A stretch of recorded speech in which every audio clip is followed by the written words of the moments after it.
L'intention accompagne l'acte.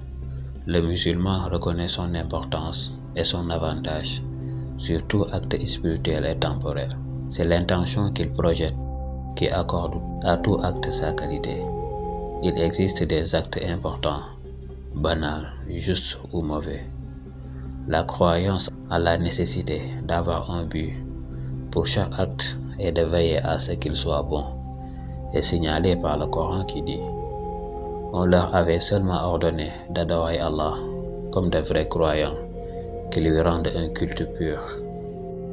Le prophète sallallahu alayhi wa sallam dit: les actions valent que par les intentions, et chaque homme sera rétribué en fonction de son intention. Ainsi, celui qui émigre vers Allah et son messager, son émigration sera pour Allah et son messager. Et celui qui émigre vers l'intérêt terrestre qu'il veut acquérir ou vers une femme qu'il veut épouser, son émigration sera pour ce vers quoi il a émigré. Explorer les cœurs, c'est lire l'intention, car c'est elle qui suggère l'acte et ordonne son accomplissement. Le prophète dit également: quiconque décide de faire une bonne action, mais qui par la suite ne la fait pas, Allah lui inscrit quand même une bonne action. Donc, la simple intention d'accomplir une bonne action est récompensée en égard à la bonne intention formulée. Il y a 4 catégories de gens, dit le prophète sallallahu alayhi wa sallam. Un homme que Dieu a pourvu de savoir et de richesse et qui emploie son argent selon savoir. Un deuxième le voyant agir ainsi se dit: si Dieu m'avait accordé ce qu'il lui a accordé, j'en aurais fait autant. Allah attribue à l'un et à l'autre la même récompense.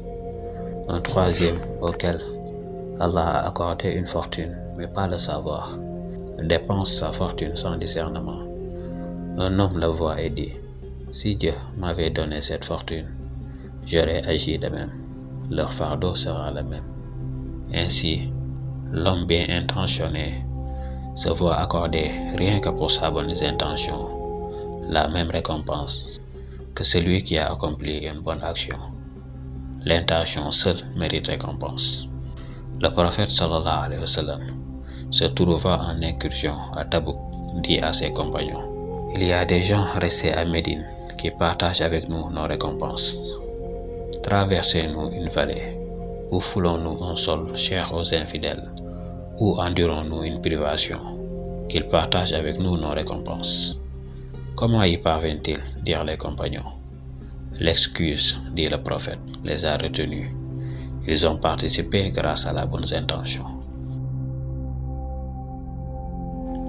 Donc seulement la bonne intention avait fait d'un non-combattant un combattant partageant avec son frère au combat la même récompense.